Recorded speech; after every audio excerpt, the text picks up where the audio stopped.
Bluetooth mode.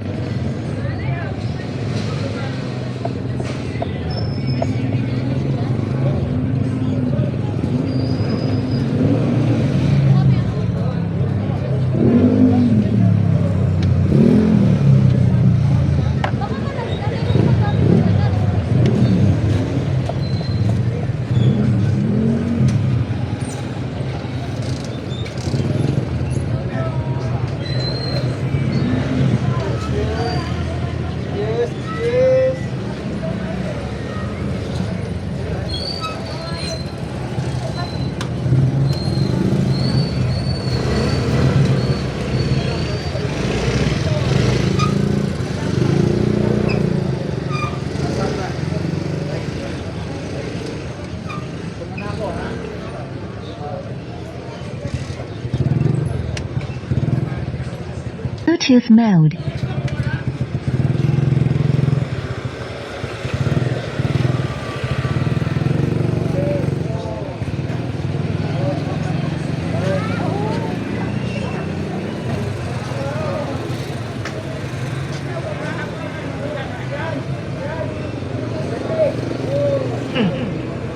Praise Jesus, praise Jesus.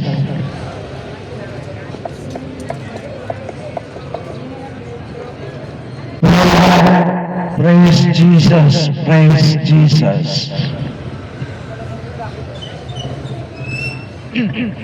Praise Jesus.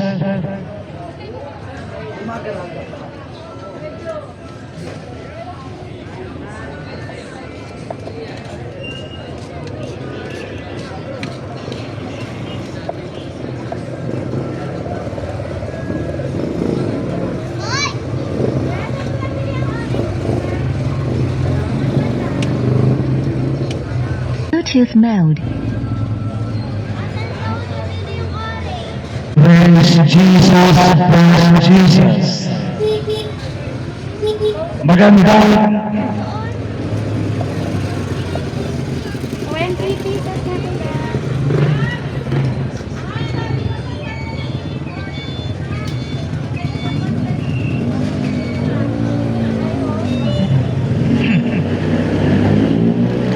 praise Jesus, praise Jesus.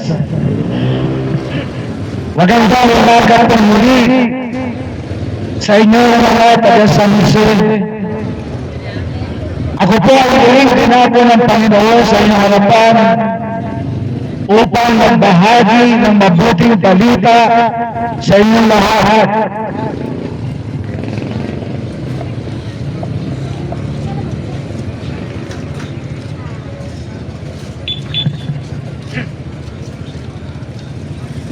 Praise Jesus, praise Jesus.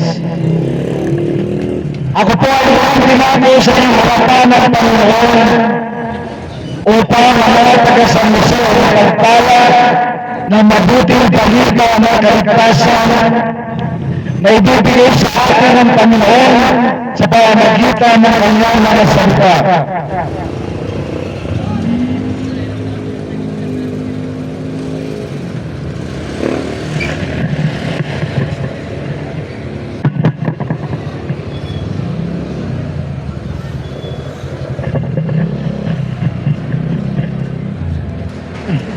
Praise Jesus, praise.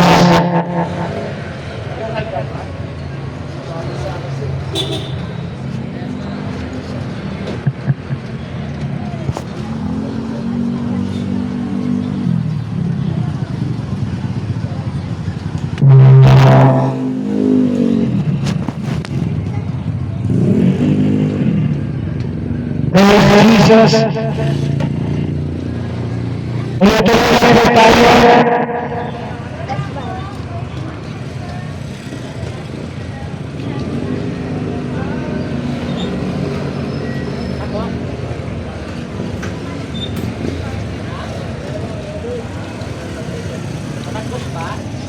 Picture doon. Ako po maraming nagulan. Panginoon, salamat po ako tinapo ng muli dito sa lugar ng San Jose upang ang mga taga San Jose ay makapakinig ng mabuting balita mula sa iyo, Panginoon. Mausap ako sa bawat isa sa kanila. Ikaw po, Panginoon, ang kailangan nila. Kausapan mo po sila. Patawarin mo po kami sa aming mga kasalanan. Patawarin mo po ang mga pag-isa-isa. Kung sila man po ay nagkasala sa iyong harapan. Panginoon, mangusap ka sa bawat isa sa aming Panginoon. Ang mga spirito ng di mula sa iyo ay ating ginagapos, pinatapon pabalik sa hell in Jesus' name. At kinagagan ko ang Holy Spirit ang siyalanan ng musap sa bawat isa sa amin. And yung kumang-kamay na hindi sobra kalibutan kami sa ibang ito at binabalaan ko ang sino man manggugulo sa gawain ito ng Panginoon. Ito po ay gawain ng Panginoon, hindi po gawain ng tao. Sa pangalan ng Panginoon Jesus, Holy Spirit, malaya kang mamusap sa bawat isa sa amin. In Jesus' name, Amen. Amen.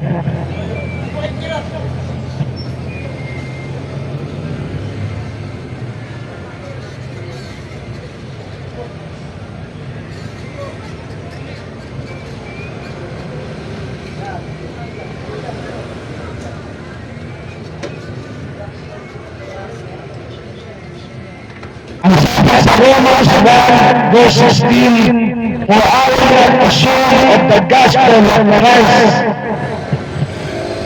for it is the power of God unto salvation to everyone that believeth, to the Jew first, and also to the Greek.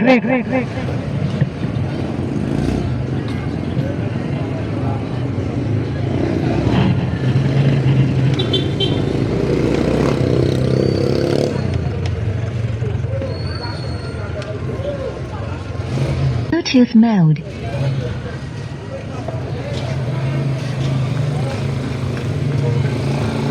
So dito binabanggit ang salita ng Diyos.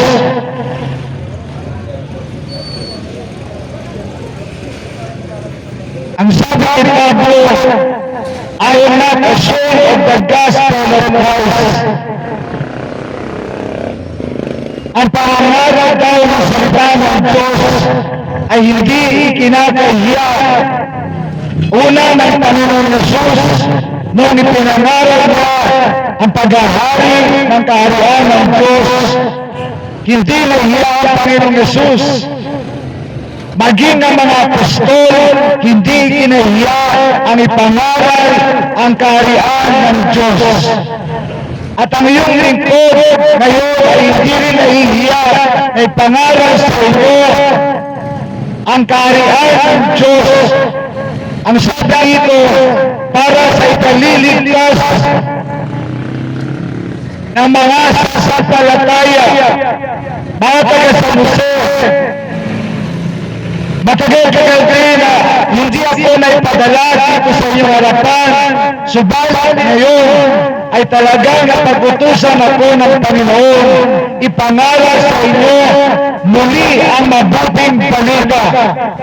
Mga kapatid, samantalahin natin ang mabuting balita ng kaligtasan. Sampalatayanan natin ang salita ng Diyos. For I am not ashamed of the gospel of Christ, for it is the power of God unto salvation to everyone that believeth, to the Jew first, and also to the Greek. Binabanggit na salita ng Diyos ang mabuting balita kapag ang kaya panampalataya sa mabuting balita, siya po ay maliligtas kung siya po ay sasampalataya